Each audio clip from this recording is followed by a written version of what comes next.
consequences yan.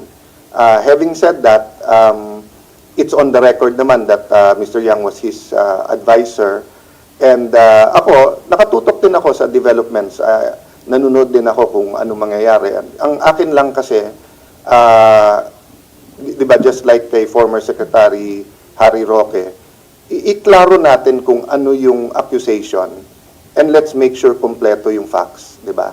So, kasi hindi mo naman kailangan ng trial by publicity kung klaro yung facts, di ba? So, for me, it's clear saan ang strength, saan ang weaknesses ng bawat administrasyon, nung last administration. And I really disagreed na, even China, the government of China, ayaw nila ng Pogo. They've been lobbying not only sa Pilipinas, but I think, is it Cambodia ba? And parang 3 tayong bansa na sinasabihan talaga nila na wag kayong